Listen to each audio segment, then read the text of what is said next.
ஜெயலலிதா ராஜினாமா கடித விவகாரம் நடராஜனோடு முடிந்திருக்கும். ஆனால் அதை தமிழக அரசியல் முக்கியத்துவம் வாய்ந்த பிரச்சனையாக கருணாநிதி மாற்றினார். நடராஜனிடம் கடிதம் இருக்கிறது என்ற விவரத்தை தெரிந்து கொண்டு அவரை போலீஸ் கைது செய்ததா அல்லது உண்மையிலேயே நடராஜன் மீது வந்த புகாரின் அடிப்படையில் போலீஸ் கைது செய்ததா என்பதில் இரண்டு விதமான கருத்துக்கள் இன்றும் இருக்கின்றன. எது எப்படியோ கைதுக்கான காரணம் சில நாள்களில் காணாமல் போனது. ஆனால் கைது செய்தபோது நடராஜன் வீட்டில் சிக்கிய கடிதமும் அதை முரசொலியில் கருணாநிதி வெளியிட்டதும் 30 ஆண்டுகால தமிழக அரசியலை திசை மாற்றிவிட்டது. நடராஜன் என்ற நபரை தமிழகம் அறிந்த பிரபலமாக்கியது. நடராஜன் வீட்டில் நடந்த காட்சிகள்.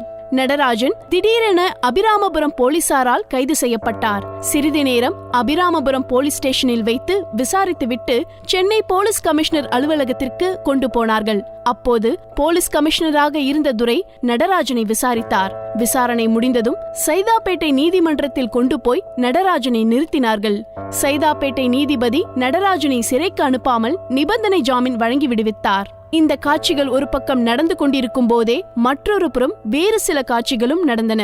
நடராஜன் கைது செய்யப்பட்டு அழைத்து செல்லப்பட்ட பிறகு வேறொரு போலீஸ் டீம் நடராஜனின் வீட்டிற்குள் நுழைந்தது.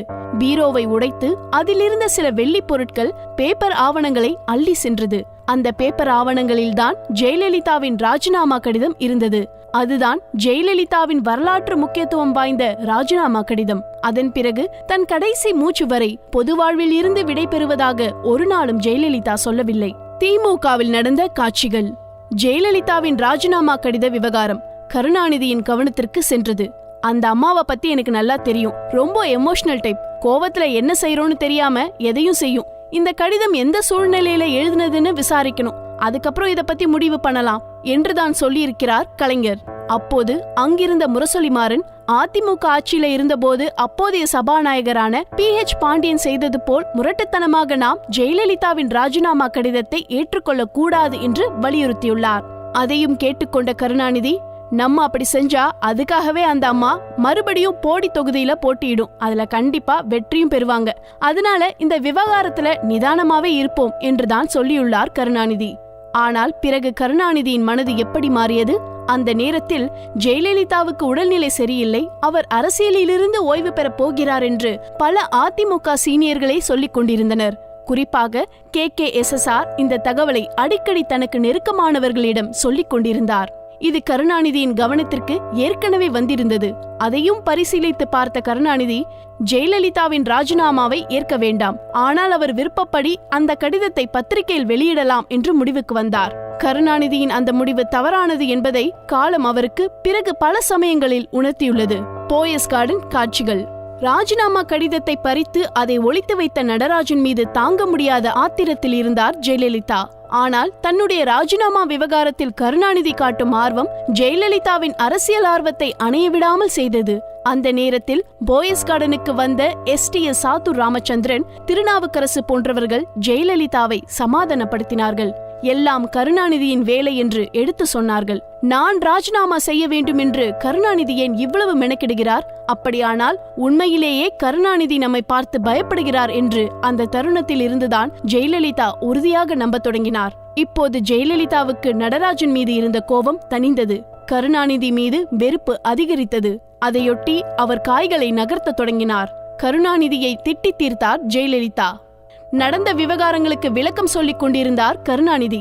நடராஜனின் உள்கட்சி எதிரிகளான சாத்தூர் ராமச்சந்திரன், திருநாவுக்கரசரிடமே நடராஜனை பாதுகாக்கும் பொறுப்பை ஒப்படைத்தார் ஜெயலலிதா. தமிழக அரசியல் களம் விறுவிறுப்பான சினிமாவைப் போல நகர்ந்தது. அதன் ஹீரோ பாத்திரத்தை அட்டகாசமாக செய்து கொண்டிருந்தார் நடராஜன். கடிதத்தை தொடர்ந்து 1989 நிகழ்ந்த சர்ச்சைகள். முதலமைச்சர் கருணாநிதி, எங்கேயோ என்னமோ நடக்கிறது, பெல்ட்டால் அடித்துக் கொள்கிறார்கள், செருப்பால் அடிக்கிறார்கள், நமக்கென்ன வந்தது என்று நாம் சாதாரண பொறுப்பிலே இருந்தால் சொல்லிவிடலாம். சிட்ஃபண்ட் நடத்துகிறார்கள், 10 பேரிடம் பணம் வாங்குகிறார்கள், தர வேண்டிய பணத்தை ஒழுங்காக தராவிட்டால் ஏமாந்தவன் புகார் செய்கிறான். அந்த புகாரில் நடவடிக்கை எடுப்பதா இல்லையா?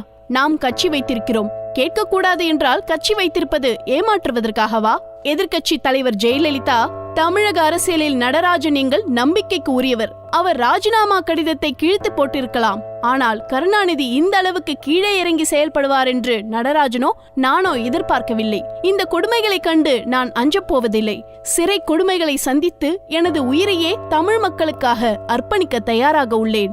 நடராஜன் தனது ராஜினாமா கடிதத்தையும் அறிக்கையையும் கிழித்து போட்டுவிடும்படி ஜெயலலிதா என்னிடம் டெலிபோனில் கூறினார். ஆனால் அவற்றை ஜெயலலிதா மற்றும் எனது மனைவியான சசிகலா ஆகியோர் முன்னிலையில்தான் கிழித்து போட வேண்டும் என்று அவற்றை பத்திரமாக வைத்திருந்தேன். என்னை கைது செய்து போலீஸ் கமிஷனர் அலுவலகத்திற்கு கொண்டு சென்றனர். அங்கு ஜெயலலிதா கடிதம் மற்றும் அறிக்கை விவரங்களை வெளியிட்டால் எனக்கு தகுந்த சன்மானம் தருவதாகவும் என்னை மீண்டும் அரசு வேலையில் சேர்த்துக் கொள்வதாகவும் ஆசை வார்த்தை காட்டினார்கள். என்னை மிரட்டி வெள்ளை தாளில் கையெழுத்தும் வாங்கிக் கொண்டனர். KKSSR ராஜினாமா கடிதத்தை நடராஜன் கிழித்து போடுவது சரியல்ல. ஜெயலலிதா தான் கிழிக்க வேண்டும். எனவே அவரிடமே கொடுத்து விடலாம் என்றுதான் பத்திரமாக நடராஜன் வைத்திருந்தார். அதற்குள் போலீசார் கைப்பற்றி விட்டனர் என்றார்.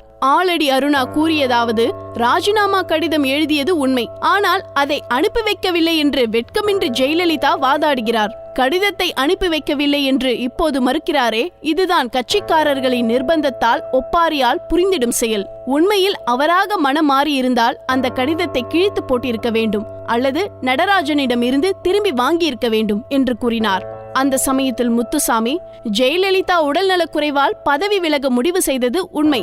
நாங்கள் அவரை குணமாகும் வரை ஓய்வில் இருங்கள் என்றோம். ஆனால் அவருக்கு பணி செய்ய முடியாமல் பதவியில் இருக்க விருப்பமில்லை.